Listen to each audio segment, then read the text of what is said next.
தொடங்குவோம். மதுரையம்பதியில் சம்பந்தர் தனது தொண்டர்களோடு சென்று சேர்ந்ததன் பின் அந்த மதுரையம்பதியில் வாழ்ந்த சமணர்களுக்கு பல தீய நிமித்தங்கள் தோன்றின. இது முறையானதா? அந்த நிமித்தம், அந்த பாட்டை தான் போன வகுப்புல இறுதியா பார்த்தோம். துன்னிமித்தங்கள் அங்கு நிகழ்ந்தன சொல்லல் உற்றாம். அவர்களுக்கு என்ன விதமான தீய நிமித்தங்கள் ஏற்பட்டன என்பதை சேக்கிழார் இப்போ சொல்றார். அப்ப இதிலிருந்து இது வருவித்து உரைக்கப்பட்ட ஒரு செய்தி. என்ன காரணம்னா, நம்ம மனதினுக்கு எப்பொழுதுமே ஒரு நல்லது நடக்க இருக்கின்றதுன்னா நம்மை அறியாமல் நாம் அதற்கு உரியதாகிய சகுனங்களை தேடி பெறுவோம். ஞாபகம் வைத்துக் கொள்ளுங்கள். நமக்கு ஏதாயிலும் ஒன்று நல்லது நடப்பதாக இருந்தால் நம்மை சுற்றி நிகழக்கூடியனவற்றுள் உண்டான நல்லவைகளை எல்லாம் எடுத்து நாம் மேற்கொள்ளக்கூடிய செயல் நன்மையாக முடியும். இது ஒரு நன்னிமித்தம்னு சொல்லிக் கொள்வோம். ஆனால் நாம் ஒன்றை தவிர்க்க எண்ணுகின்ற பொழுது, அதனை தொடர்ந்து செய்ய இயலாத மனது இருக்கின்ற பொழுது, அப்பொழுதும் நம்மை சுற்றி நிகழக்கூடியவைகளை எல்லாம் எடுத்து காட்டி இவைகளினால் இது நிகழாது, ஆகவே இதனை தொடர வேண்டாம்னு தரு. இதெல்லாம் அவரவருடைய மனத்தினுக்கு உரியதாக ஏற்றுக்கொண்ட சில நடைமுறை நிகழ்வுகள். இத தொல் தமிழ் இலக்கியம் பேசுகிறதான்னா தொன்று தொட்டு வரக்கூடிய இலக்கியங்கள் மட்டுமல்ல, இலக்கணங்கள் பேசுகின்றன. போர்க்களத்துல நமக்கு வெற்றி கிடைக்குமா அப்படின்னா, அவ்வாறு கிடைக்கும் என்ற ஒரு நற்சொல் கேட்டல் என்பதற்கு பேர் விருச்சின்னு பேர். இடையின ரகரத்தினுடைய உகரம் போட்டீங்கன்னா விருச்சி அப்படின்னு பேர். என்ன விருச்சி அப்படின்னாக்க, ஒன்றை மேற்கொள்ளுகின்ற பொழுது அது பற்றின ஒரு நல்ல வார்த்தை காதில் விழுதல். அதுபோல இந்த பெரிய புராணம் எழுதுவதற்கு முன்பு சேக்கிழாரடிகளார் சென்று தில்லை வெளியிலே இறைவனை எண்ணி துதித்து தன்னுடைய இலக்கியத்தை தொடங்கலாம் என்று எண்ணிய பொழுது அருகில் இருந்தவர்கள் உலகமெல்லாம் எப்படி இருக்கு பாத்தியான்னு பேசிக்கொண்டே போயிருந்திருக்கலாம். அந்த ஒரு நற்சொல்லை கொண்டு உலகலாம் உணர்ந்து ஓதற்கு அறியவன். இது இவர் கேட்ட விருச்சி. நல்ல சொல் காதுல விழுந்தது. அதனால்தான் தமிழ்ல பல இலக்கியங்கள் உலகலாம்னு தொடங்கும். உலகம் திரியா வலநேறு திரிதரு அப்படின்னு சொல்லி திருமுருகாற்றுப்படை. கம்பனும் உலகம் யாவையும் தாமுள்ள வாக்களும் நிலை பெறுத்தலும் கம்பன். இந்த உலகம்ன்ற சொல்லு ஒரு மங்கள சொல். இதற்கு முன்னோடியாக இது போன்றதாகிய நிகழ்வுகள் நடந்ததாக சொல்லுகிறார்கள். இந்த சொற்களை அல்லது இந்த உலகம் என்ற சொல்லை இறைவனே எடுத்து கொடுத்ததாக நான் முன்பே சொல்லி இருக்கேன். இந்த இயற்கை இகவுகளை ஏற்றுக்கொள்ளுவதை காட்டிலும் இப்படி ஒரு நல்ல சொல், நாம் ஏதோ ஒன்றை நினைத்து கொண்டு இருக்கின்ற பொழுது அது நல்ல விதமாக முடிதற்கு நம்மை சுற்றி இருக்கக்கூடிய மனிதர்கள் தும்முவது அல்லது ஏதாயிலும் ஒரு நல்ல சொல் பேசுவது, இவைகளை கொண்டு நாம அந்த நிகழ்ச்சியை பற்றின ஒரு முடிவுக்கு வருகிறோம். அதனாலதான் திருமண கூடங்களில் கூட மாங்கல்ய தாரணம் நிகழுகின்ற பொழுது எதற்காக பெருத்த ஒலியோடு தவிலை முழங்குகிறார்கள்னா, அந்த கூட்டத்துல யாரேனும் தும்முதலை செய்தோ அவர்கள் இயல்பாக பேசிக் கொண்டிருக்கக்கூடிய சொற்கள்ல ஏதாகிலும் அந்த சபைக்கு ஒவ்வாத அமங்கல சொல் வந்து விட்டால், அது யாராலும் கேட்கப்பட்டு விட்டால் தவறாக இருக்குமேன்னு எல்லா ஒலியையும் இந்த தவிலினது ஒலி அடைத்து விடுவதற்காக தான் எழுப்ப வைக்கிறது. அதெல்லாம் அப்படியெல்லாம் மங்களமெல்லாம் ஆதி காலத்துல அப்படியெல்லாம் சொல்லப்படலை. பழைய இலக்கியங்கள்ல திருமணங்கள் எல்லாம் பார்த்தீங்கன்னா இது போன்றதாகிய ஒலிகள் எல்லாம் எழுப்பியதாக சொல்லப்படலை. அந்த மறைவழி காட்டுகின்றதற்கு முன் வரையும் மங்கள ஒலி எழுந்ததா சிலப்பதிகாரம் பேசுகிறது. அதனால இது ஒரு நம்பிக்கை. இந்த மாதிரியான சடங்கியல் சார்ந்த சகுனங்களை பற்றி பேசுதல் நம்பிக்கை. அது கம்பன் வரைக்கும் வந்திருக்கு. இடது கண் துடித்ததுன்னு அசோகவனத்தில் இருந்த சீதைக்கு சென்று பேசிய வரைக்கும் பேசியிருக்கான் கம்பனும். இது தவிர்க்க முடியாதது. ஏன்னா இலக்கியங்கள்ல சடங்கியல் சார்ந்த, சகுனங்களை சார்ந்த, அதனோடு மட்டும் இல்லாமல் கனவுகளை சார்ந்த செய்திகள் தான் இலக்கியத்துல சொல்ல முடியாத சில திரிபுகளை, முடிவுகளை தாங்கக்கூடிய உத்திகளாக இருக்கின்றன. வேற வழி இல்லை. இது ஏன் இவ்வாறு நடந்ததுன்னு கேட்டா, ஒரு கனவுல கொண்டு போய் அதை சொல்லிட்டீங்கன்னா யாரும் மறுக்க மாட்டார்கள். அது ஒரு யுக்தியாகவே நம்ம நாட்டில் மட்டுமல்ல, கிரேக்க இலக்கியங்கள்ல பார்த்தீர்கள் என்றால் கனவுகளை பற்றின மிக பெரும் சிறப்பு அங்கு பேசப்படுகிறது. அது வரலாற்றில் பேசப்படுகிறது. கதையில அந்த யுலிசஸினுடைய கதையெல்லாம் கூட ஒரு கற்பனைன்னு சொல்லலாம், இலியட் அண்ட் ஆடிசியில சொன்னது. ஆனால் ஜூலியஸ் சீசர் வாழ்ந்தது உண்மை. அவன் செனட் சபையில எல்லோராலும் தாக்கப்பட்டு மரணம் அடைய போகிறான் என்பதை அவன் மனைவி கல்பூர்னியா கனவு கண்டதாகவே புனையப்பட்டிருக்கிறது. சீசர் என்கின்றவன் ஒரு வரலாற்று கதாபாத்திரம். ஆனால் அவனது மனைவி தன் கணவன் இறக்கப் போவதை முன்கூட்டியே அறிந்திருந்தாள் என்கின்ற அந்த கனவை நீங்க சீசர் கதையில பார்க்கலாம். இது ஏன் சொல்லுகிறார்கள்? இதெல்லாம் ஒரு யுக்தியாக, இது முன்பே நடக்க இருப்பதாக சொன்னா நடந்ததன் பிறகு நமக்கு ஒரு சமாதானம் கிடைக்கும், அவ்வளவுதான். அதனால இந்த இடத்துல இதே சிந்தனையில தான் சேக்கிழாரும் பள்ளிகள் மேலும் மாடு பயில் அமன் பாழி மேலும் ஒள்ளிதழ் அசோகின் மேலும் உணவு செய் கவளங்கையில் கொள்ளும் மண்டபங்கள் மேலும் கூகையோடு ஆந்தை தீய புள்ளினமான தம்மில் பூசலிட்டு அழிவு சாற்றும். உண்மையிலேயே நானும் இறைவன் சிவனை பின்பற்றக்கூடிய ஒரு நெறியில நிற்கக்கூடியவன், அதெல்லாம் மாற்று சிந்தனை கிடையாது. ஆனா இந்த பாடல்ல நான் ஏன் பெரிய அளவுல வருத்தத்தை சொல்லுகிறேன்னா, சமணர்கள் எவைகளையெல்லாம் தங்களுக்கு உரியதாக புனிதத்தின் குறியீடாக கருதி இருந்தார்களோ அந்த புனித குறியீடுகளின் மீதாக இந்த சமணமானது அழிய போகிறது என்பதற்காக இரவு நேரத்தில் ஒலி எழுப்பக்கூடிய கூகைகளும் ஆந்தைகளும் பகல் நேரத்திலேயே அமர்ந்து ஒலி எழுப்பினு சொல்றது சற்று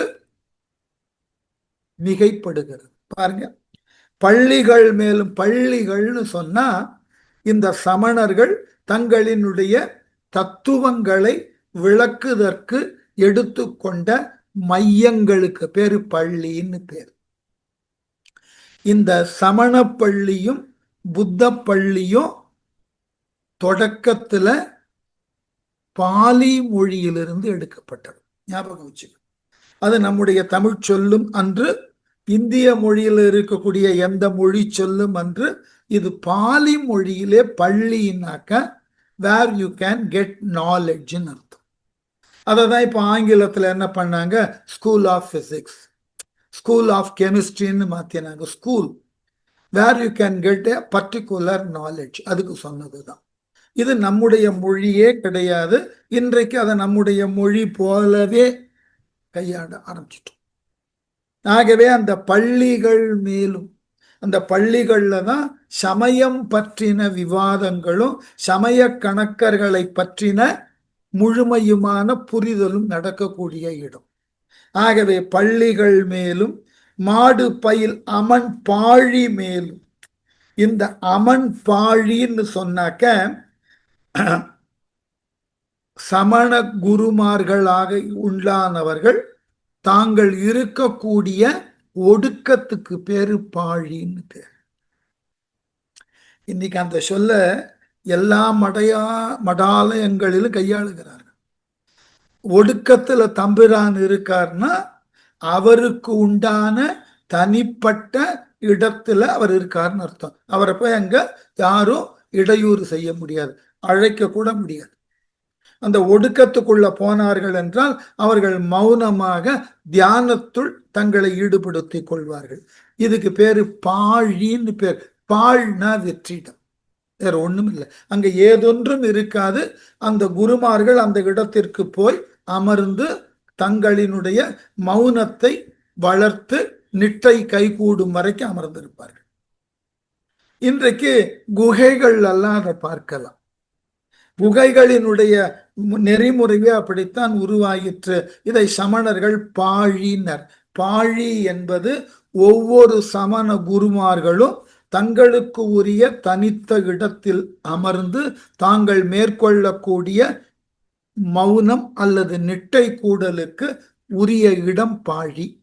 அதே குருமார்கள் தங்களினுடைய கோட்பாடுகளை, தாங்கள் அறிந்த உலகியல் உண்மைகளை மற்றவர்களுக்கு எடுத்து சொல்லக்கூடிய இடம் பள்ளி. இந்த இரண்டின் மேலும் ஒள்ளிதழ் அசோகின் மேலும், இதுக்கு பேர் பிண்டின்னு பேர். வடமொழியில, அதாவது பாலி மொழியில பிண்டின்னு பேரு அசோக மரம். பிண்டியின் கீழத்தான் வர்த்தமான மகாவீரர் அமர்ந்திருக்கிறார். அவருக்கு மேலாக 3 குடைகள் இருக்கும். சகல பாசானம், நித்திய வினோதம், அப்புறம் கமலாகர்ணன், 3 கொடை இருக்கும். முக்குடை கீழ் அமர்ந்திருக்கக்கூடியவர். ஆகவே இந்த 3 குடைகளின் கீழாக, அந்த அசோக மரத்தின் கீழாக அமர்ந்திருப்பவர் தான் அந்த சமணத்தை சார்ந்த குருமார்கள். அதை ஞாபகம் வச்சுக்கணும். ஆகவே இந்த அசோகம் என்பது அவர்களுக்கு ஒரு புனிதமான மரம். இப்ப நம்ம சிவன் வைணவ கோவில்கள் எல்லாம் ஸ்தல விருட்சம்னு வைக்கிறோம் இல்லையா? ஒவ்வொரு கோவிலுக்கும் உரியதாகிய மரம்னு. இவர்களுக்கு இந்த அசோக மரம் என்பதுதான் பொதுமையாக ஏற்றுக்கொண்ட குறியீடு. ஆகவே அசோகின் மேலும் ஒள் இதழ், அதை மாத்திரம் ரொம்ப அழகா சொல்லிட்டார். ஒளி பொருந்திய இதழ்களை கொண்டுள்ள, இலைகளை கொண்டுள்ள அசோகத்தின் மேலும் உணவு செய் கவளம் கையில் கொள்ளும் மண்டபங்கள் மேலும். எப்படி உணவு உண்ணக்கூடிய மண்டபம்னு சொன்னா போதும் இல்லையா? அதுல எவ்வளவு ஒரு இழிவு குறிப்பு. இதெல்லாம் நான் வருத்தத்தோட பேசுவேன். அது நம்முடைய சைவ அடியவர்கள் அதை ஏற்றுக்கொள்ள மாட்டார்கள். உணவு செய் கவலை. ஏன்னா சமணர்கள், அந்த சமண துறவு நெறியில நின்றவர்கள் தாங்கள் உண்ணுதற்கு களம் வைத்துக் கொள்ள மாட்டார்கள். அதனாலதான் பிற்காலத்தில் ஒரு பழமொழியே வந்தது இந்த சமண அடியவர்களை பார்த்தது. கரதல பாத்திரா தருதல வாசா. கைகளே அவர்களுக்கு உண்ணுதற்கு உண்டான களம். ஒரு காலத்துல எல்லா துறவிகளும் அப்படித்தான் இருந்தார்கள். அந்த பிச்சை எடுப்பதற்கு உண்டான ஓடுகள்லாம் கிடையாது. பின்னாளில் இப்ப கருப்பு நிறத்துல ஓடு இருக்கிறது. அது ஒரு மரத்தினது காய். அந்த காயினது ஓடு, தேங்காயின் ஓடு போல இந்த நீள வாக்கில் இது நேபாளத்துல கிடைக்கக்கூடிய, இலங்கையில கிடைக்கக்கூடிய ஒரு காய். அந்த காயினது ஓட்ட குறுக்க அறுத்து அதை இவர்கள் தங்களினுடைய பிச்சை எடுக்கும் பாத்திரமாக வைத்திருக்கிறார்கள். தொடக்கத்துல துறவிகள் கையில தான் வாங்கி உண்ணணும். ஆகவே கவளம்னா சோற்றுருண்டைன்னு அர்த்தம். கையில் கொள்ளும் மண்டபங்கள். இந்த இடத்துல அந்த மண்டபம்ன்ற ஒரு பகுதி இருக்கும். அந்த இடத்துல ஒன்றுல 4 கால் நட்டு மேல கூரை வேயப்பட்டு இருக்கும். அங்கதான் இவர்கள் போய் நிற்க, உணவு கையில் இடப்படும். அதை உண்டு விட்டு அப்படியே கைய துடைத்து கொண்டு வரும். அதனால உண்ணமும் சொல்லுவார்கள். அப்படி உண்ணக்கூடிய உணவு கையில ஒட்டாததா இருக்கும். ஆகவே கையில் கொள்ளும் மண்டபங்கள் மேலும் கூகையோடு ஆந்தை. கூகையும் ஆந்தையும் ஒன்றுன்னு சொல்லக்கூடியவர்களும் உண்டு. கூகைனாக்க கோட்டான்னு பேர். அது ரெண்டுமே பார்ப்பதற்கு கொஞ்சம் அருவருப்பினை தரக்கூடியதான பறவைகள். அவைகள் ஒலி எழுப்பின என்றால் அவைகளினது ஒலி ஒரு இனிமையான ஒலியாக இருக்காது. அதனால அது அமங்கலம்னு கருதப்பட்டது. அவ்வளவுதான். ஆகவே ஆந்தை, கூகையோடு ஆந்தை தீய புள்ளினமான தீமைகளை தருதற்கு, தீமைகள் இனி வரப்போகிறது என்று எடுத்து கூறக்கூடிய புள்ளினம்னா பறவை. இந்த பறவைகள் ஒலித்தாலோ அல்லது மக்கள் வாழ் பகுதியில வந்தாலோ அந்த பகுதிக்கு ஒரு தீய நிகழ்வு நடக்க போவதாக சகுனங்கள் சொல்லுகின்றன. இப்படித்தான் நேற்று வேடிக்கையாக ஏதோ ஒரு செய்தியை பார்த்து கொண்டிருந்த பொழுது, ஒரு நகரத்துல அந்த வீதிகள் முழுவதும் பலாயிரக்கணக்கான ஆந்தைகள். இந்த நகரம் என்ன கெட்டா போயிற்று. அந்த காலத்துல என்ன நம்பிக்கைன்னா, காடுகளிலும் ஏனைய பிற தனியிடங்களிலும் வாழக்கூடிய பறவை வழி தவறி தடுமாற்றத்தினால் மக்கள் வாழ் பகுதிக்கு வந்துட்டா அது இயற்கைக்கு முரணானது, ஆகவே ஏதோ தவறு நடக்க போகிறது. அவ்வளவுதான் அன்றைக்கு வாழ்ந்த மக்களினுடைய சிந்தனை. ஒன்று இல்லது சில பறவைகள் அவர்கள் வசிக்கக்கூடிய இடத்தில் அவைகளினது சூழலுக்கு ஏற்ற சில உயிரினங்கள் வாழும். அந்த உயிரினங்கள் நமக்கு ஊறு விளைவிக்கக்கூடியனவாகும். ஆகவே அந்த பறவைகள் அந்த இடத்தை விட்டு நாம் வாழும் பகுதிக்கு வந்தா அவைகளோடு அந்த உயிரினங்களும் வந்துடும். அதனால இவைகளை எல்லாம் ஒரு விதமான தீயதன் குறியீடாகவே கருதி இருக்கிறார்கள்.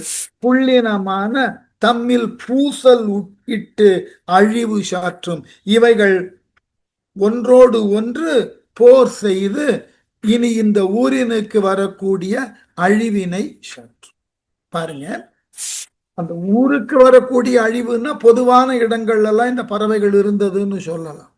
இல்ல சமணர்களுக்கு மட்டும்தான் அழிவு வரப்போகிறது, ஆகவே சமண பள்ளிகள், சமண பாழிகள், அது போல சமணர்கள் உண்ணக்கூடிய மண்டபங்கள், இதுக்கு மேல சமணர்களினது புனித குறியீடாக இருக்கக்கூடிய அசோக மரம், இவைகளின் மீதாக மட்டுமே இந்த பறவைகள் அமர்ந்து பூசலிட்டனவா. சரி, கீலியும் தடுக்கும் பாயும் பிடித்த கை வழுவி வீழ கால்களும் தடுமாறு ஆடி கண்களும் இடமே ஆடி மேல்வரும் அழிவுக்காக வேறு காரணமும் காணார் மால் உழந்து அறிவு கட்டு மயங்கினர் அமணர் எல்லாம். மன்னிக்கணும், செக்கிழார் போன்றிருக்கக்கூடிய ஒரு அமைச்சர் இப்படியெல்லாம் இலக்கியங்கள் எழுதுவதற்கு என்னால உடன்பட முடியல. இந்த பாட்டிலையும் பீலியும் தடுக்கும்னா பாயும், இந்த மூன்றினையும் சமணர்கள் தங்கள் கையோட எடுத்து செல்வார்கள். பீலினாக்க மயில் இயல்பாக உதிர்த்த பீலிகளை சேகரித்து கொடுப்பார்கள். அதை இவர்கள் ஒரு கட்டாக கட்டி தாங்கள் செல்லக்கூடிய பாதையில பெருக்கி கொண்டே செல்லுவார்கள். ஏனென்றால் எந்த உயிரையும் கால்களால் மிதித்து கொன்று விடக்கூடாதுன்னு. தடுக்குன்னா தாங்கள் அமருதற்கு உண்டான ஓலை தடுக்கு.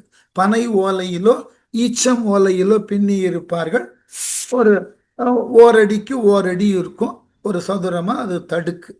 அப்புறம் பாய், ஈச்சம் ஓலையிலோ பனை ஓலையிலோ முடைய பெற்ற பாய், அதையும் சுருட்டி, அது ஈச்சம் ஓலையா இருக்கும். ஏன்னா ஈச்சம் ஓலை மழையில நனைந்தாலும் கெடாது, பட்டு போல இருக்கும். அந்த ஈச்சம் ஓலையினால் முடைய பெற்ற பாய், இந்த மூன்றையும் இவர்கள் நிரந்தரமாக கையில் வைத்திருப்பார்கள்.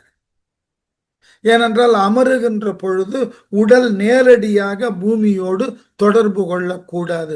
இதெல்லாம் ரொம்ப அறிவியல் சம்பந்தமான செய்திகள். நாமே அமரும் போது பூமியில நம்முடைய உடல் பூமியில ஆங்கிலத்துல சொல்லணும்னா எர்த்தாக கூடாது. ஏன்னா நம்ம உடம்புல இருக்கக்கூடிய ஆற்றல் இருக்கு இல்லையா, நிலை ஆற்றல்னு சொல்லக்கூடிய ஸ்டாட்டிக் எனர்ஜி, அது பூமியோட சேருகின்ற பொழுது அந்த ஆற்றல் குறைய ஆரம்பிக்கும். அதனாலதான் அந்த பூமிக்கும் நாம அமருகின்ற இடத்திற்கும் இடையே ஒரு ஆற்றலை கடத்தாத ஒரு பொருளை வச்சுக்கிறோம், நான் கண்டக்டர். அது தோலா இருக்கலாம், மரமா இருக்கலாம், இது போன்ற ஓலையாக இருக்கலாம். அப்படித்தான் இயல்பாக பழங்காலத்துல பாத்தீங்கன்னா யாரும் வெறும் தரையில உட்கார மாட்டார்கள். கையில அல்லது தோல்ல அங்கவஸ்திரம் இருக்கும், அதை தட்டிட்டு அதையே கீழே மடிச்சு போட்டு உட்காருவார். அந்த கால மரபு இது.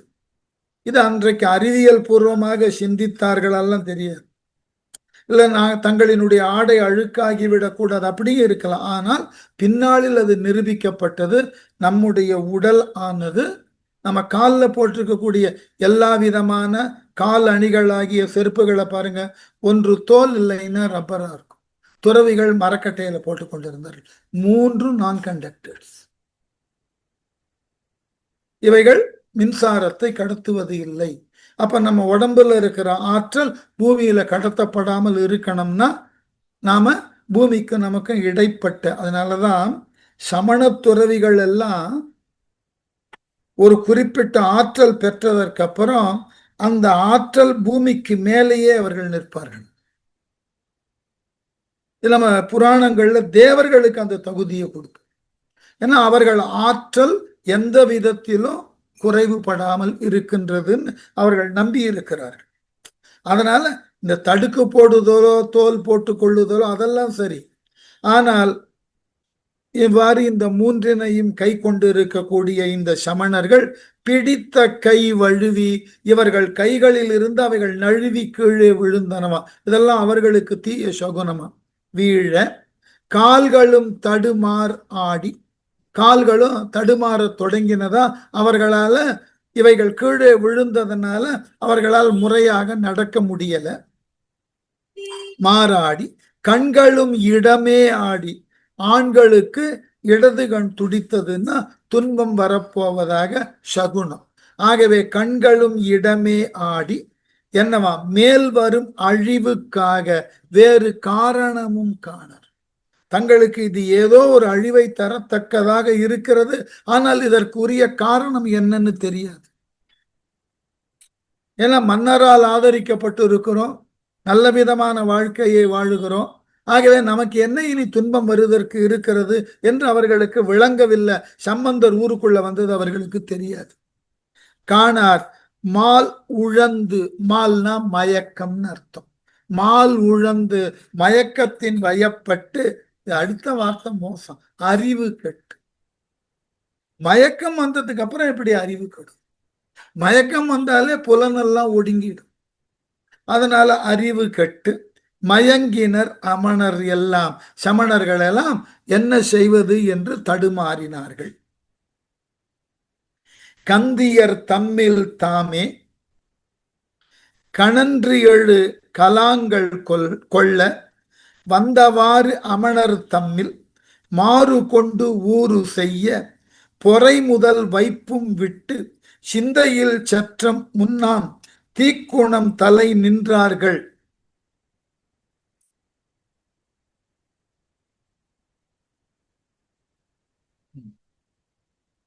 இந்த பாட்டுல எங்கேயோ ஒரு வரி தகராறு பாருங்க. இந்த பாட்டுல பாருங்க, 3.5 அடிதான் இருக்கு.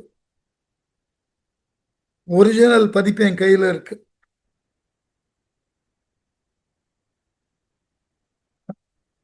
இதுல எங்கேயோ பாட்டை பதிப்பித்த முறையில தப்பா இல்லது என்ன காரணம்னாக்க, இந்த சிந்தையில் சற்றம் முன்னர் தீக்குணம் தலை நின்றார்கள் இருக்கணும். பாருங்க, கந்தியார் வந்தவாறு சிந்தையில் இருக்கணும். 4வது வரியை காணும். எங்கோ ஒரு வரி காணாமல் போயிற்று. இதை எப்படி இவர்கள் கவனிக்காமல் விட்டார்கள்னு தெரியல. பாட்டினுடைய அமைப்பை பாருங்க. கந்தியார் தம்மில் தாமே கனன்றெழு கலாங்கள் கொள்ள ஒரு வரி, வந்தவாறு அமணர் தம்மில் மாறு கொண்டு ஊறு செய்ய 2வது வரி. இந்த பொறை முதல் வைப்பும் விட்டு இருக்கு இல்லையா, அந்த வார்த்தை கிடையாது. சிந்தையால் சற்றம் முன்னாம் பொறை முதல் வைப்பும் விட்டுன்னு வந்திருக்கணும். அதுக்கப்புறம் இன்னொரு சொல்லு, ஒரு சொற்றொடர் இருக்கணும், காணும். இந்த ஏன் எங்கு தவறு நடந்ததுன்னு தெரியல. இது எங்காகிலும் ஆங்கிலத்துல தீபாவர்கள்ட்ட இருக்கு. இந்த பெரிய புராண பாட்டுக்கு அவர்கள் 4 வரியாக கொடுத்திருக்கிறார்களான்னு பாருங்க. இந்த இதையே தான் மொழிபெயர்த்தார்கள்னா அப்ப இங்க இதுல ஏதோ ஒரு கடுமையான அனுப்பிச்சிருக்கேன். இல்லை ஒரு கடுமையான சொல் இருக்கணும், அதை பதிப்பிக்க கூடாதுன்னு விட்டு இருக்கலாம். இவர்கள் அனுப்பித்திருக்கிறார்கள், அதையும் நான் பார்த்துடுறேன். இந்த மாதிரி ஒரு பாடபேதம் வரும்போது கொஞ்சம் கஷ்டமா போயிடுறது.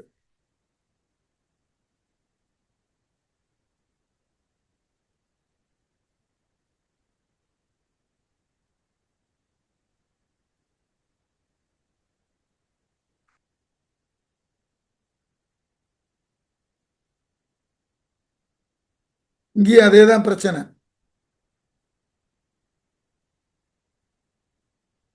நாலாவது வரியை காணும். சரி, நான் கொஞ்சம் ஆராய்ச்சி பண்ணிட்டு அந்த வரி என்னன்னு தேடுறேன். இப்ப பாட்டை இதுல இருக்கிற மாதிரி சொல்லி விடுறேன். கந்தியார்னு சொன்னா சமண பெண்களுக்கு கந்தியார்னு பேரு. அதாவது சமண துறவியர்களாக இருக்கக்கூடிய பெண் அடியவர்கள், அவர்களுக்கு கந்தியார்னு பேரு. ஆரியாங்கனைகள்னு பேர். நீங்க அதனாலதான் பார்க்கலாம், இந்த ஆரியாம்பாள் ஆரியாங்கனைகள்ன்றதெல்லாம் சமணத்தோடு தொடர்புடைய பெயர்களாக தொடக்கத்தில் இருந்தது. பின்னர் தான் அது மெல்ல மெல்ல பிற மதங்களை கொண்டவர்களும் கையாளப்பட்டார்கள். சரி, கந்தியார் தம்மில் தாமே கனன்றெழு கலாங்கள் கொள்ள. அதாவது இந்த கந்தியார்களாக இருக்கக்கூடிய பெண்கள், சமண பெண் துறவிகள் எல்லாம் தங்களுக்குள் கோபம் கொண்டு கலகங்களை செய்தார்கள். அவர்கள் எல்லாம் அதாவது அமைதி இல்லாத நிலைக்கு தள்ளப்பட்டார்கள். எல்லாரும் ரெஸ்ட்லெஸ் ஆயிட்டார். கனன்றெழு கலாங்கள் கொள்ள, அந்த அடக்கம் இல்லாமல், அமைதி குணம் இல்லாமல், ஒருவருக்கொருவர் முரண்பட்டு அதிகமாக உரையாடல்களை செய்து கலகங்களை விளைவித்தார்கள். வந்தவாறு அமணர் தம்மில் மாறு கொண்டு ஊறு செய்ய, அங்க சமண முனிவர்களும் ஒருவருக்கு ஒருவர் மாறுபட்டு ஒருவரை ஒருவர் தாக்கி கொண்டார்களாம். ஊறு செய்யன்னா தாக்கி கொள்ள, ஊறு செய்ய. இந்த அடுத்த சந்த எதுகை மோனை தான் தகராறு, அந்த இடத்துலதான் தப்பு நடந்திருக்கு. அது சிந்தையில் சற்ற முன்னாம்ன்ற வரி வந்திருக்கணும். அந்த கந்தி வந்த சிந்தைக்கு எதுகை மோனைக்கு ஏற்றாற்போல் எங்கோ ஒரு வரி குறைஞ்சிருக்கு, பார்த்துக்கலாம். பொறை முதல் வைப்பும் விட்டு ஒருவருக்கொருவர் ஊறு செய்து கொண்டதனால தங்கள் நூல்கள்ல பொறுமையோடு இருக்க வேண்டும் என்று சொல்லப்பட்ட அந்த பொறுமை குணத்தை விட்டுவிட்டு சிந்தையில் செற்றம் முன்னாம். சிந்தைன்னா மனதுல செற்றம்னா செரு கோபம், கோபம் முதலியவற்றை கொண்டு தீக்குணம் தலை நின்றார்கள். தவறுதலான குணங்களை எல்லாம் கையில் கொண்டு அவர்கள் மிக இழிவான முறையிலே நடந்து கொண்டார்கள். இப்படிப்பட்ட அவலமான சூழ்நிலை சமணர்களிடையே தோன்றியதினால் அது அவர்களுக்கு உரியதோர் பேர் அழிவினை தரத்தக்கதாய் இருக்கும் என்று கவலை கொண்டார்கள். அதனால அந்த பகுதி, இப்படி அமனர் வைகும் எப்பெயர் பதியும் எய்தும் ஒப்பில் உற்பாதமெலாம் ஒருவரின் ஒருவர் கூறி மெய்ப்படுத்தி கனாவும் வேறு வேறாக கண்டு செப்புவான் புறத்துளோரும் தென்னவன் மதுரை சேர்ந்தார். இப்படி அமணர் வைகும், நான் மதுரையினுடைய எல்லையிலிருந்தே பல இடங்கள்ல அமண பள்ளிகள் இருக்கு. ஆகவே இந்த அமண பள்ளிகள் முழுவதுமாக, அமணப்பள்ளிகள் எங்கெல்லாம் இருந்தனவோ அத்துணை இடங்களிலும் எப்பெயர் பதியும், எல்லா ஊர்களிலும் இருக்கக்கூடிய சமண பள்ளிகளில் என்ன ஆயிற்றா, எய்தும் ஒப்பில் உற்பாதமேலாம், ஒப்பில்லாத தீய நிமித்தமா. அது என்ன தீய நிமித்தத்துல ஒப்பில்லாத, அதாவது யார் ஒருவராலும் ஏற்றுக்கொள்ள முடியாத அளவுல, கற்பனை செய்ய முடியாத அளவினுக்கு உண்டானதாகிய உற்பாதங்கள். எப்படி சமணர்னா என்ன வேணா நடக்கலாம். சரி, எய்தும் ஒப்பில் உற்பாதமெல்லாம் ஒருவரின் ஒருவர் கூறி, ஒருவருக்கொருவர் பேசிக்கொண்டார்களாம். அந்த பள்ளியில் அப்படி நடந்துட்டது, இந்த மண்டபத்தில் இப்படி நடந்தது, சமணர் பாழியில இந்த மாதிரியான விவாதங்கள்லாம் ஏற்பட்டது என்று பார்த்தவர்கள், அதை கேட்டவர்கள் எல்லாரும் தங்களுக்குள் பேசிக்கொள்ள மெய்ப்படுத்தி கனாவும் வேறு வேறாக கண்டு.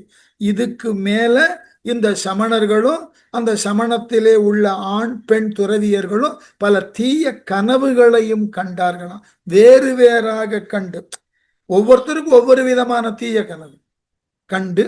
செப்புவான் புறத்துளோரும் வெளியே உள்ளவர்களும் பாண்டியன் மதுரையை சேர்ந்தார்.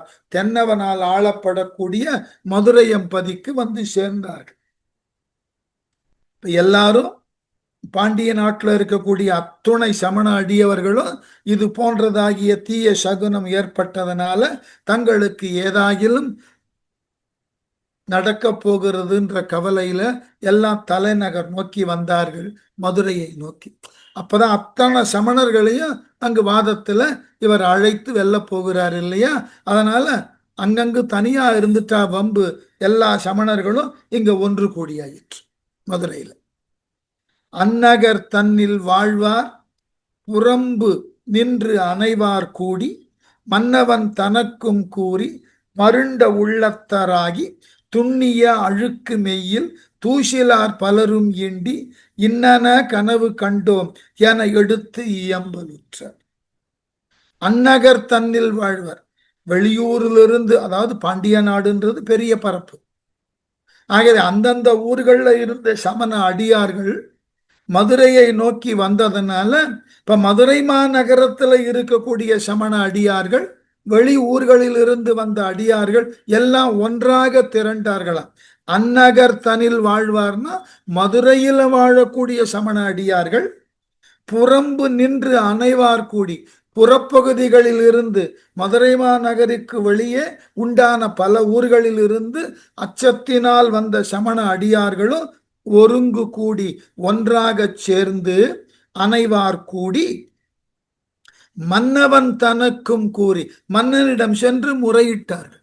மன்னனும் சமணன் மருண்ட உள்ளத்தராகி மருட்சியோடு இனி தங்களுக்கு என்ன நடக்க போகிறதோ, தங்கள் சமயத்திற்கு என்ன ஆகுமோ என்ற கவலையோடு மன்னனிடம் சொல்லி மருண்ட உள்ளத்தராகி துண்ணிய அழுக்கு மெய்யில், இதெல்லாம் வேண்டாத வார்த்தை, என்ன ஆயிற்று, தங்களினுடைய அந்த அழுக்கு மெய்யில்ன்ற வார்த்தையை போடுறார் பாருங்க.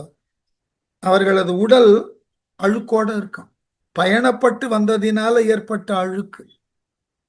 அந்த அழுக்கு மெய்யில்னாக்க குறிப்பு பொருள் வேற. சரியான முறையிலே இறையை புரிந்து கொள்ளாத குறைபாடு உடைய சிந்தையை கொண்டுள்ள சமணர்கள்னு பொருள். ஆகவே அழுக்கு மெய்யில்ன்ற வார்த்தையை போட்டார்.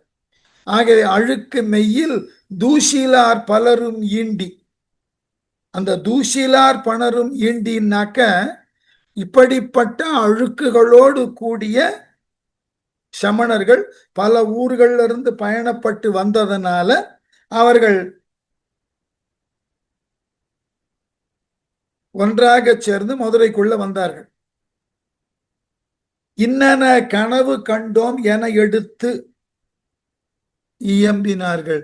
ஒருவருக்கு ஒருவர், வெளியிலிருந்து வந்தவர்களும் மதுரையில இருக்கிறவர்களும் ஒருவருக்கு ஒருவர் பேசிக் கொள்ளுகின்ற பொழுது அவரவர்கள் தாங்கள் கண்ட கனவுகளினால் விளைந்த தீமையை அல்லது தீமையான கண்ட கனவுகளை எல்லாம் ஒருவருக்கொருவர் பேசி பரிமாறினார்கள். சீர்மல்லி அசோகு தன் கீழ் இருந்த நன் தேவர் மேலே வேரோடு சாய்ந்து வீழ கண்டனம் அதன் பின்னாக ஏற்கொள் முக்குடையும் தாமும் எழுந்து கை நாற்றி போக ஊருளோர் ஓடி காணா கண்டனம் என்று உரைப்பார்.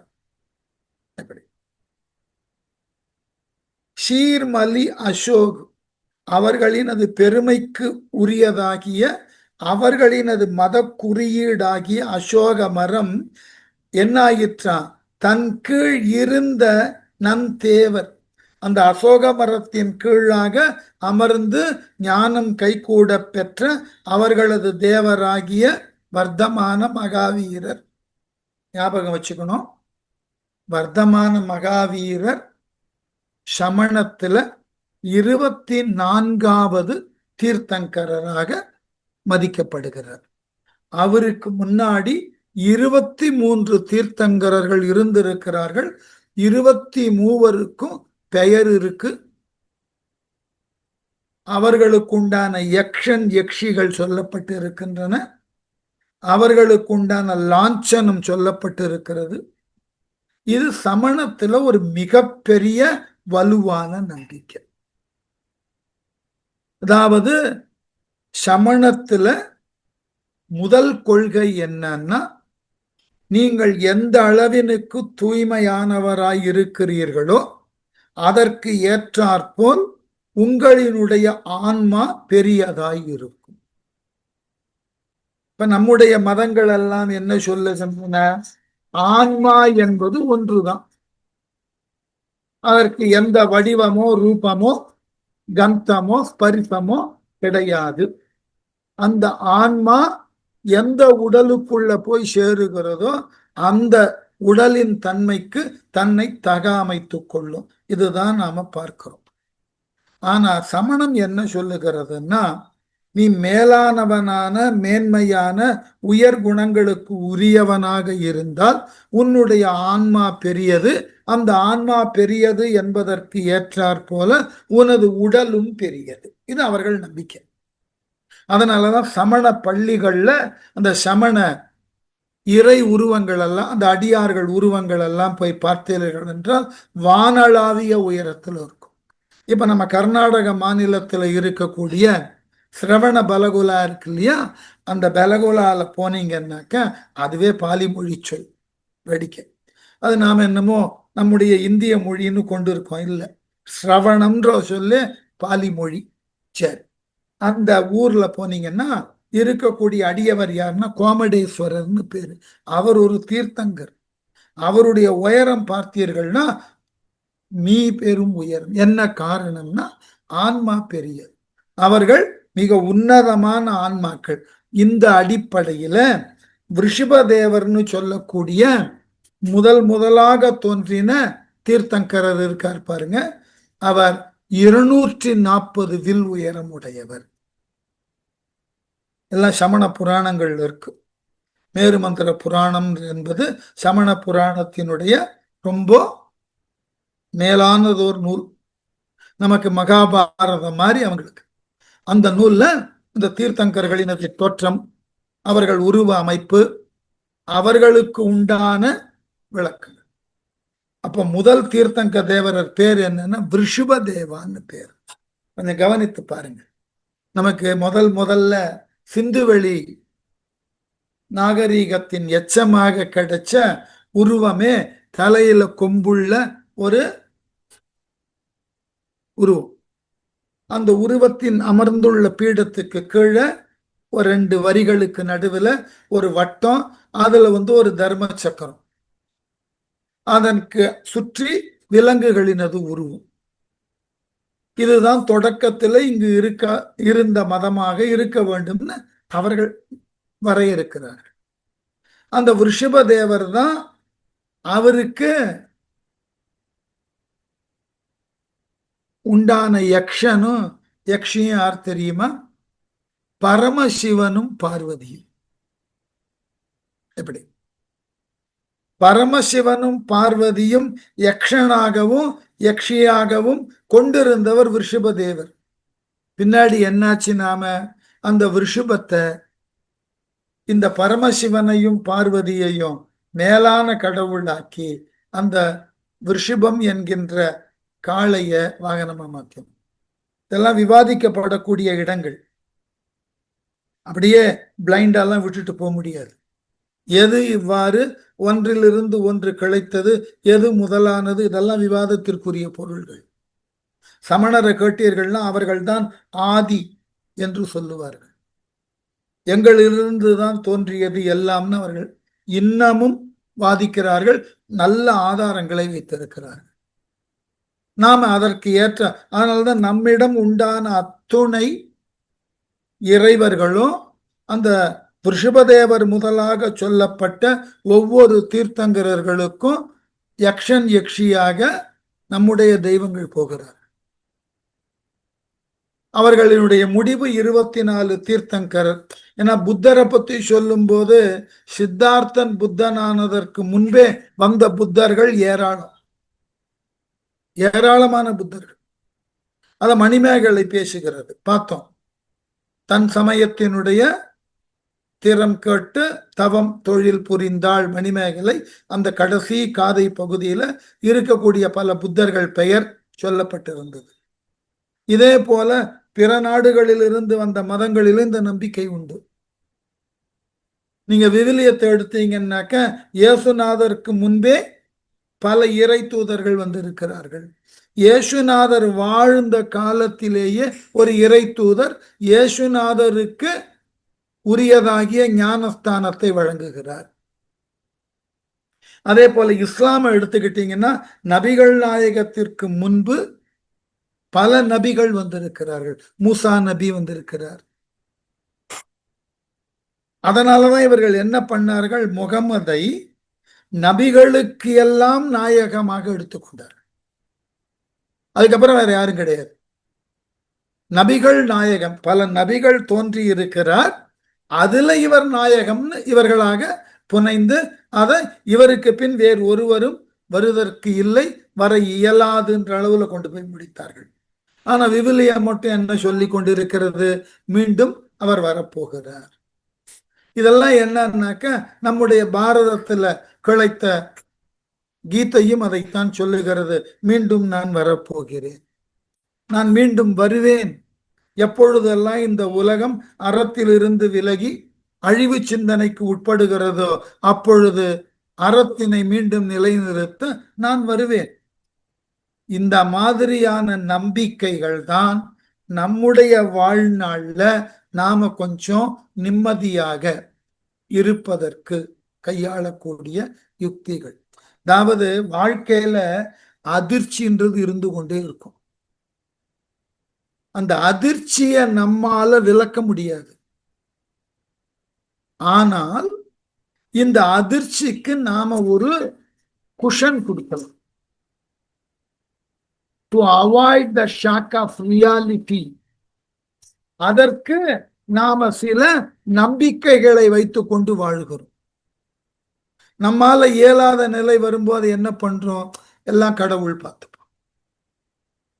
அதை நாம ஒரு ஒரு 3ஆம் நிலையில இருந்து சொல்லுவோம். அந்த நிலை, அந்த துன்பம் நமக்கே வந்ததுன்னா அழுது கூட சொல்லுவோம். ஏனென்றால் இவைகள் எல்லாம் இயல்பானவை, தவிர்க்க முடியாதவை. ஆனால் அவைகளினால் தரப்படக்கூடிய அழுத்தம் நமக்கு அதிகமா இருக்கும். அப்ப அந்த அழுத்தத்திலிருந்து நம்ம கொஞ்சம் லகு பண்ணிக்கணும்னா இந்த மாதிரி நம்பிக்கைகள் தான் அடிப்படை. இவ்வாறே இப்படி எவா போயிடு வாழ்க்கை, நல்லது நடக்கும். இந்த நம்பிக்கை தான் நம்மை மீண்டும் புத்துணர்வோடு ஒவ்வொரு நாளையும் சந்திக்க தூண்டுகின்றன. நாம கருவிலே தோன்றின கணத்திலிருந்து நமக்கு கவுண்ட் டவுன் தான், கவுண்ட் அப் கிடையாது. நாம ஏமாற்றி கொண்டு இருக்கிறோம். என்னன்னா ஒரு வயது கூடுகிறது இல்ல, உன்னுடைய வாழ்க்கை என்ன என்று நிர்ணயிக்கப்பட்டு விட்டது. உன்னுடைய அறியாமை உன் வயது கூடுவதாக நீ நினைத்து கொண்டிருக்கிறாய். இல்ல, உனக்கு வகுக்கப்பட்ட வாழ்க்கையில ஒவ்வொரு ஆண்டும், ஒவ்வொரு மாதமும், ஒவ்வொரு வாரமும், ஒவ்வொரு மணித்துளியும் குறைகிறது. அவ்வளவுதான், கவுண்ட் டவுன் தான். உனக்கு 90 வயதுன்னு நிர்ணயிக்கப்பட்டு விட்டதுன்னாக்க அந்த 90லிருந்து மெல்ல மெல்ல குறைந்து 89 ஆகிறதுனா 89 ஆண்டுகள் முடிந்து விட்டதுன்னு ஓராண்டுன்னு தான் அர்த்தம். இதுக்கு நடுவில் நாம என்ன பண்றோம், எல்லாவற்றையும் ஒரு நேர்மறை சிந்தனை இல்லாமல் உடன்பாட்டு சிந்தனையிலேயே அணுகுகிறோம். கிரேக்க தத்துவமும் அதைத்தான் பேசியது. நீ எதையுமே கொஞ்சம் இன்பியலாக அணுகு, அதை எதனும் துன்பத்தோடு பார்க்க. அதனால்தான் உலகத்துல 2 கோட்பாடு தான். இந்த 2 கோட்பாடுகளை விளக்குவதற்கு தான் பலவாறான மதங்கள், சிந்தனைகள், சித்தாந்தங்கள். ஒன்று, உலகம் இன்பமயமானது, அவ்வளவுதான். அந்த இன்பமயத்திற்கு உண்டான தத்துவங்கள் நிறைய இருக்கு. உலக வாழ்க்கையே இன்பமானது, இன்பத்தை துய்த்தல் தான் நம்முடைய அடிப்படையான கோட்பாடு. அந்த இன்பத்தை துய்ப்பதற்கு நாம என்ன வேணா செய்யலாம் என்று சாங்கியவாதம் சொல்லிட்டே போயிடும். அந்த இன்பத்திற்குத்தான் நாம வாழணும். உலகம் என்பது நாம் எல்லாம் அனுபவிப்பதற்காகத்தான் இருக்கிறது. இது ஒரு கொள்கை. அடுத்தது, உலகம் துன்பமயமானது. ஆகவே இந்த துன்பத்திலிருந்து உன்னை நீ எவ்வாறு காத்துக் கொள்வாய்? ஒவ்வொரு காலத்துல ஒவ்வொரு சிந்தனையாளர்கள் கொடுத்த தத்துவங்கள் தான் மதங்களாக மாறிப்போன. ஆகவே இறுதியில் பார்த்தீர்கள் என்றால் மனித வாழ்க்கையில் இந்த ரெண்டு கிளைகள் தான். ஒன்று இன்பியல் நோக்கிய சிந்தனை, மற்றொன்று துன்பியல் நோக்கிய சிந்தனை. இந்த ரெண்டுத்தினுக்கும் உட்பட்ட நிலையில பல்வேறு விதமான கோட்பாடுகளை ஒவ்வொருவர் அவரவர் காலத்தில் முனைந்து முயன்று எழுதினார். ஆனால நம்முடைய இந்திய தத்துவங்கள் பெரும்பாலும் இந்த உலக வாழ்க்கை என்பது துன்பம்னு சொல்லு. எல்லா பெரிய ஆச்சாரிய புருஷர்களும் இதைதான் ஆதிசங்கரர்ல இருந்து ஆரம்பித்தார்கள். இல்ல, இந்த துன்பத்திலிருந்து நீ வெளியே வரணும். இந்த உலகமே இது உலகம் என்பது ஒரு பொய்யானது, மித்யா, இப்படியே சொல்ல ஆரம்பிச்சாச்சு. ஆனால் நம்முடைய அன்றாட வாழ்க்கை ஏதோ ஒன்று நோக்கி நகர்ந்து கொண்டே இருக்கிறது. அந்த நகருதலினுடைய முடிவு நமக்கு இன்பமா துன்பமா தெரியாது. ஆனால் முதல்லயே முடிவு பண்ணிடுறோம், நம்மை சுற்றி எல்லாம் இன்பமாக இருக்க வேண்டும், ஆகவே இன்பத்திற்குத்தான் வாழ்க்கை. இந்த ரெண்டு கோட்பாட்டினுடைய வளர்ச்சியில அந்தந்த காலத்துல ஒரு திருப்பு முனைகளாக, அல்லது நம்ம ஆங்கிலத்தில் சொல்றோம் இல்லையா, ஒரு மைல்ஸ்டோன் மாதிரி ஒவ்வொரு தத்துவமும் நின்று கொண்டிருக்கு. அவ்வளவுதான். எல்லாம் சரியான்னு விவாதிக்க முடியாது, எல்லாம் தவறுன்னு நிராகரிக்க முடியாது. இதுதான் நம்ம கிட்ட இருக்கக்கூடிய சிக்கல். நம்மால எந்த ஒரு தத்துவத்தையும் நீங்கள் அதை விவாதிக்கலாமே ஒழிய நிராகரிக்க முடியாது. பாருங்க, இது வரைக்கும் எத்தனை தத்துவம் வந்து விட்டது. அத்தனை தத்துவத்தை இன்னமும் படித்துக் கொண்டு இருக்கும். ஏதாவது ஒண்ணு உண்மை, ஏதாவது ஒண்ணு பொய்ன்னு தெரிஞ்சிருக்கணும்ல. உண்மை என்று தெரிந்த ஒன்றை மட்டும் வைத்துக்கொண்டு மற்றவைகளெல்லாம் பொய்ன்னு நிரூபித்து ஏன் நம்மால நிராகரிக்க முடியல? நமக்கே ஒன்றும் தெளிவில்லை. ஒரு காலம் அது உண்மையாயிடுமோ? பயம். நமக்கு இந்த அச்சம்தான் எல்லா விதமான மத தத்துவங்களையும் ஏற்றுக்கொண்டிருக்கும்.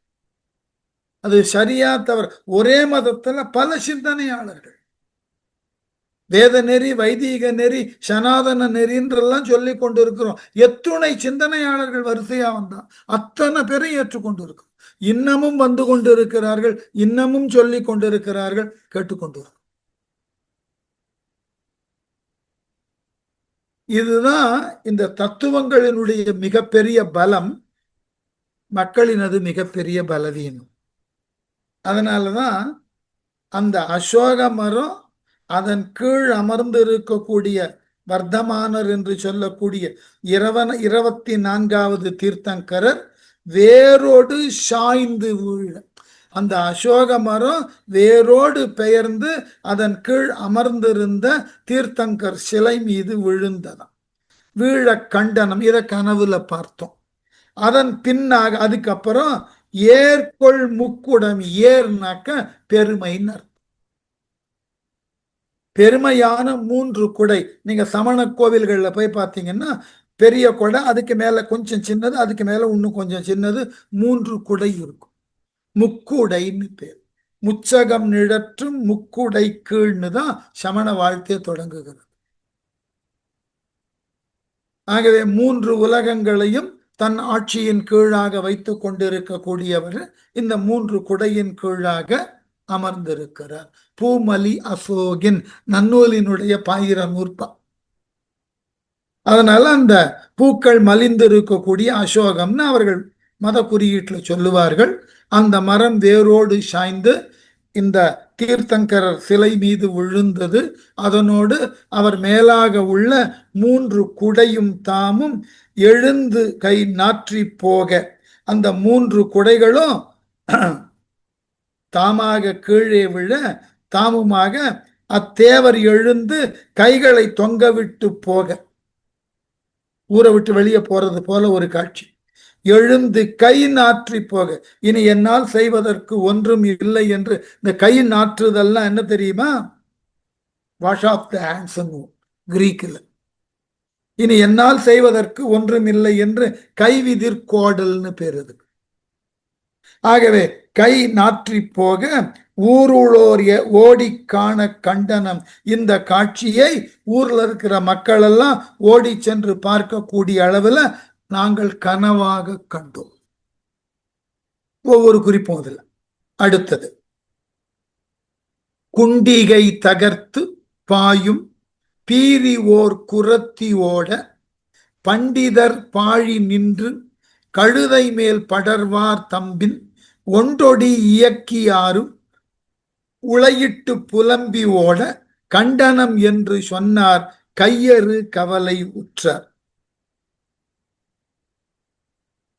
குண்டிகை அப்படின்னாக்க பழைய காலத்துல இந்த சமண அடியவர்கள் கையில் வைத்திருக்கக்கூடிய நீர் பாத்திரம்.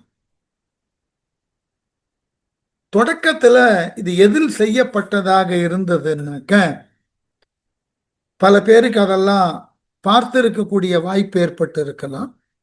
இந்த கிராமங்கள்ல வீடுகளினது கூரை மேல பேய்ச்சுரைன்னு ஒரு கொடி படரும். அதை வேண்டும் என்றே அவர்கள் வளர்ப்பார்கள். பேய்ச்சுரைன்னு பேர். அந்த பேய்ச்சுரை சமையலுக்கு உதவாது, உண்ண முடியாது, கடுமையான கசப்போடு இருக்கும். இந்த மாதிரி கொடிகளிலே படரக்கூடிய சில காய்கள் உண்ணுதற்கு இயலாத நிலையில இருக்கும். பீர்க்குல அப்படி ஒண்ணு இருக்கும். பீர்க்கங்காயில பேய் பீர்க்குன்னு உண்டு. வெள்ளரியில பேய் வெள்ளரின்னு பேர். இவைகளை எல்லாம் உண்ண முடியாது, கசக்கும். கசத்தல் என்றால் கடுமையான கசப்பு. இது என்ன செய்வார்கள்னா, பேய் வெள்ளரிய அறுவடை செய்து அதை ஒரு உரமாக போட்டு விடுவார்கள். பீர்க்கு இருக்கு இல்லையா, பேய் பீர்க்கு, அது நன்கு முற்ற விட்டு, நன்கு முற்றி வற்றியதன் பிறகு அதை அறுத்து நீர்ல போட்டீங்கன்னாக்க, அந்த நீர்ல ஊறி உலர்ந்த பகுதிகள் எல்லாம் அப்படியே கொஞ்சம் குழ குழப்போட வெளியேறிடும். அப்புறம் அதை கொஞ்சம் குலுக்கினா அந்த நார் பகுதியிலிருந்து விதைகள் வரும், அதையும் வெளியே எடுத்துருவாங்க. எடுத்துட்டு அந்த நாரை 4-5 முறை அலசி அப்படியே காய வைப்பார்கள். அதுதான் உடலை தேய்த்து குளிப்பதற்கு பயன்படக்கூடிய பீர்க்கநார். அன்னைக்கு அதுதான் இயற்கையாக கிடைச்ச பிரஷ். அதெல்லாம் விட்டுட்டோம். இன்றைக்கும் சில அந்த நாட்டு மருந்து விற்கிற கடையில போனா வெளியே தொங்க விட்டுருப்போம். இது ரொம்ப நல்லது. வாங்கி தண்ணியில ஊற போட்டு உடல் தேய்த்து பாருங்கள், அப்படி ஒரு மென்மையான ஒன்றாக இருக்கும். நாம இன்றைக்கு நவீனத்துவத்துக்கு உட்பட்டு வாங்கக்கூடிய பிரஷை காட்டிலும் ரொம்ப அழகா இருக்கும். அதே போல இந்த சுரைக்காய் இருக்கு இல்லையா, கூரையில படரக்கூடிய பேய்ச்சுரை, அது நன்கு முற்றி ஓடெல்லாம் உறுதியாய் காய்ந்து கொடிய வாடிடும். அப்ப அந்த பேய் சுரையை எடுத்து தலைப்பகுதியை மட்டும் அறுப்பார்கள். இந்த காம்பு பகுதியை அறுத்து அந்த உள்ள இருக்கக்கூடிய சோறு பகுதி, விதை, இவைகள் எல்லாம் தண்ணியை விட்டு அலச அலச அவைகளெல்லாம் வெளியே வந்துடும். அப்போ அதை தூய்மைப்படுத்தி நீர் சுமந்து செல்லக்கூடிய கலமாக அதை வைத்திருப்பார்கள். குண்டாக இருந்து கை கொள்ளும் பாத்திரம் குண்டிகை, அவ்வளவுதான். இத பிற்காலத்துல கிராமங்கள்ல பார்த்தீர்கள் என்றால் தேன் எடுத்து வைக்கக்கூடிய கலமாக அதை வைத்திருப்பார்கள். ஏன்னா தேன் அடர்த்தி மிகுந்தது. அதை சாதாரணமா ஒரு மெல்லிய கண்ணாடி பாத்திரத்துல எல்லாம் ஓரளவுக்கு மேல ஊற்றினால் அந்த அடர்த்தியின் அழுத்தத்தினால கண்ணாடி பாத்திரம் உடைஞ்சிரும். அதனால பிற உலோக பாத்திரத்துல தேனை வைக்க முடியாது, கூடாது. தேனின் தகுதி மாறிப்போ. அதனாலதான் என்ன செய்வார்கள், இந்த சுரக்குடுக்கையில தேனை சேகரித்து வைப்பார்கள். விற்க வரக்கூடியவர்கள் அப்படியே தான் குடுக்கையோடையே கொண்டு வந்துதான் விற்பார்கள். அந்த மாதிரியான சுரக்குடுக்கையில இந்த சமண துறவியர்கள் தாங்கள் உண்ணுதற்கு உண்டான நீரை சுமந்து வருவார்கள். ஆகவே குண்டிகை தகர்த்து அவ்வாறு கையில கொண்டு வரக்கூடிய அந்த கமண்டலத்தை கீழே மோதி உடைத்தார்களா? பாயும் பீரி, பாயினாக்க அவர்கள் சுருட்டி வைத்திருக்கக்கூடிய பாய், அதை பீரினா கிழித்து. என்ன செய்கிறோம்னு தெரியல, பாயும் பீரி. அதுக்கப்புறம் என்ன செய்தார்கள், ஓர் குரத்தி ஓட, ஒரு பெண் குரு ஓட, குரத்தி குருவினுடைய பெண் பால். என்ன அழகான வார்த்தையை போட்டார் பாருங்க. குரத்தி ஓட பண்டிதர் பாழி நின்றும், புலமை பெற்ற சமண முனிவர்கள் எல்லாம் தம் குகைகளில் இருந்து, பாழினா தங்கள் ஒடுக்கத்திலிருந்து வெளியே வந்து நின்று கழுதை மேல் படர்வார், கோவேறு கழுதைகளின் மீது ஏறி செல்வாராக. இது ஒரு தீய சகுனம். இந்த கோவேறு கழுதையில ஏறி தென்புலம் நோக்கி செல்லுவதாக காட்சி வந்தாக்க அவர்கள் மரணத்தை சந்திக்க போகிறார்கள் என்பது கனாநூல் விளக்கம். ஆகவே கழுதை மேல் இவர் தென் திசைன்னு சொல்லல, அவ்வளவுதான்.